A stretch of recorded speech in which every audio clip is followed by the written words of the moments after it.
Hey everybody, welcome to my channel. This week, excuse you New York, I thought I would do something really fun and take you around the first neighborhood I moved to when I moved to New York City, the East Village.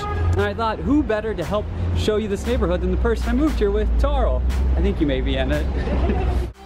Walking through a crowd, the village is aglow. Kaleidoscope of loud heartbeats, undercoats. Everybody here wanted something more, and it said, welcome to New York. It's been waiting for you. Welcome to New York. Welcome to New York. We're here in the East Village, and we thought we'd give you the story time first before showing you where we actually first lived. Tarl and I lived in Texas. We decided to move to Vegas with the intention of coming to New York. We were starting a business here in New York, so Vegas was kind of like just an in-between point to learn how to do the business we were going to do. Chaz had vacations in New York many times before then. I had only come one other time and never really left Midtown. So Chaz getting us to the East Village, for me, was complete culture shock. Well, and we had visited one time together before moving here, and we took like a bus tour and I showed him around and we started marking apartments down, and actually finding an apartment was incredibly hard. We actually stumbled upon this apartment on Craigslist, and there's a whole story there. We rented it sight unseen. Yeah, I mean, Chaz we did had have a friend come check it out, but... And I realized afterwards that his old apartment, which I had visited before, was a couple buildings down in this whole area I had been in before and actually filmed some stuff. Hey, Chaz! $60.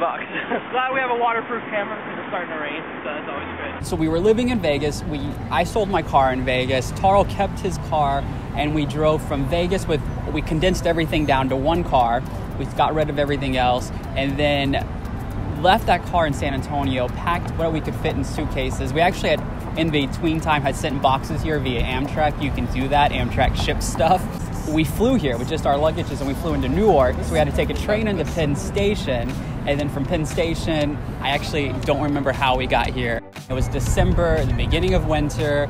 I had to come right across the street over here to this Chase to get $2,200 cash out for our deposit and $2,200 for the first month of rent as well. So I had to like walk down the street in New York City after just moving here with $4,400 on me. I was terrified. And the lady ended up shorting me $100, so I had to go back and get my $100. And this whole time, I had to meet up with our landlord and carry all of our luggage, which was essentially our whole life. I think it was like 4 or 5 pieces of luggage, up to our 5th floor walk-up apartment, which was a hell of a hello. Start spreading the news. I'm leaving today. I want to be a part of it. New York, New York. When we walked up, it was much colder than it is now, but basically, this is what we saw to our surprise. So much stuff since we lived here has actually closed down. There used to be a Papaya King there. That's The best fried Twinkies and fried Oreos. and also had the feet prints of the Beatles because they frequented it. I wonder what they did with those. This used to be a place called Trash. It has actually since been gone. Yoga to the People. Yoga to the People is still here. St. Mark's Comic. Superman logo. We'll have to walk by that later. We're still on our street and we're actually approaching where our apartment was. Right across the street from our apartment. Who filmed there? Andy Warhol. Andy Warhol, yeah. Did have a studio there. We top up here. Helen Mirren used to live up there. She was our neighbor because up there that was our apartment. You could see her from across the way, watering her plants, here, yeah. doing her Sweeping her things. patio. Oh, this tree is gone too. Across the street over there, that is some of the cheapest alcohol in New York. You can also make cotton candy outside. Yeah, so on like Thursday through Sunday, there's a line of mostly college students. The pub is closed. Wow, everything is closed down.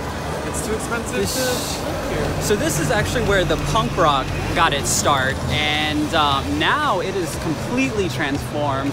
Get our old apartment in the background, I think. This is it. This is where we first came. We lived there Kung Fu Tea is our central perk. It wasn't a Kung Fu Tea when we first moved there. It was nothing. This was boarded up. boarded up. I'm just amazed at how different it looks. It's only been a couple months since I've been down this street, and so much is closed. It used to be a rough area 20 years ago, and then gentrification happened in the East Village here, and it started to blossom. The one thing that we used to do here a lot is go to this Two Brothers Pizza. If you're visiting New York, I recommend it. $1 pizza. So many nights it was like we do not feel like cooking, so we would just come right downstairs and grab a pizza. This place also, for a little bit, before it was this, they had like lobster place. Yeah, and we would smell it all in the apartment. It was not very good. Let's get some pizza for old time's sake. Yeah.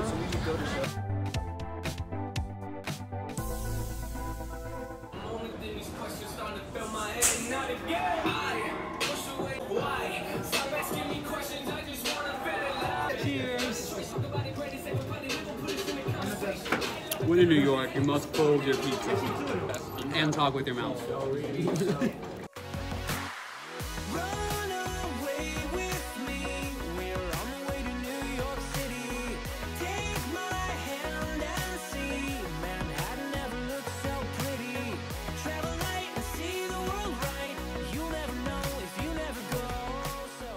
Probably the craziest thing that happened to us while living in the East Village was what used to be right here, a big building exploded.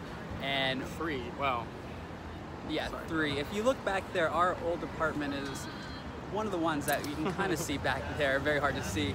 And we weren't home at the time, we had just left. I went to go interview somebody, he went to go help somebody else out that was behind. And I came back, the street was closed off, this whole place was on lockdown, and tons of smoke was piling up. I tried to ask the police officer what was going on. Nobody told me anything. Couldn't get in touch with Tarl.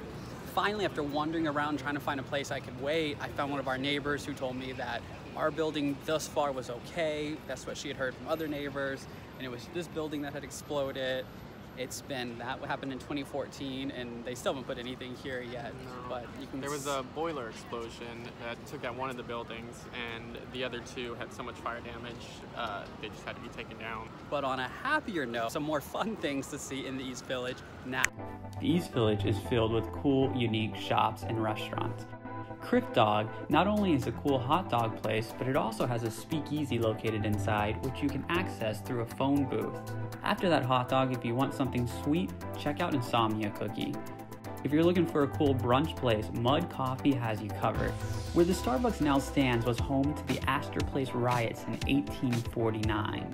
Cooper Union is actually the location in 1860 where Abraham Lincoln gave a speech that most historians believe led to his presidency.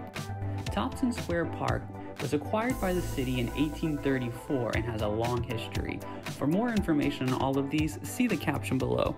So we really hope you enjoyed touring the East Village. We had a blast living here as our first neighborhood. It was that quintessential New York experience. Some things were not ideal, you know, not having an elevator or a dishwasher. Well, the no elevator part, we lost so much weight. I mean, granted, we were walking the city because we were starting a business, and that business required us to go all over the city, so we were already getting a ton of walking in.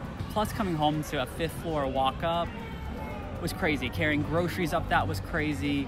Laundry. Dragging it literally 2-3 blocks in the snow. When we did start making a little bit of money, we did have this service that would actually like come to our door, pick up our laundry, and then bring it back to our door. Perfectly folded and pressed. It was beautiful. And I never felt bad about making them climb the 5 stairs to return my laundry to me. It was built into the cost. We tipped them. But there's so much goodness to eat in this neighborhood. I mean, we were really poor at the time, so we didn't really get to experience it. We had that dollar pizza a lot. Ultimately, a year and a half later, we wanted to go to Brooklyn. It was much quieter and it's slightly cheaper, and we had an amazing view and all modern amenities. That was great. But I wouldn't trade any of our St. Mark's time, our East Village time for the world. I mean, it was rough and it was, you know, a slap in the face when we first got here, but, you know, it really toughens you up for the rest of your New York experience. And I feel like it's something we had to go through, and I appreciate it.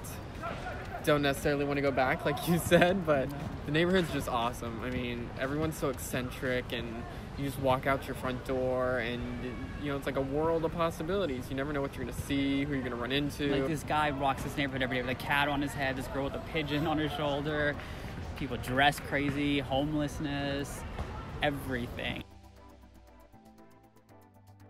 I will say if you're moving to New York, just know that it's going to be a huge adjustment in the beginning, but ultimately it's so worth it. You will never regret doing it because you will be changed for the better because of it.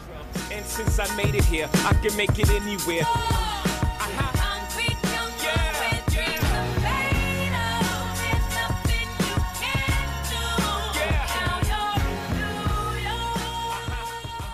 We hope you liked this video. If you did, let us know by giving it a big thumbs up.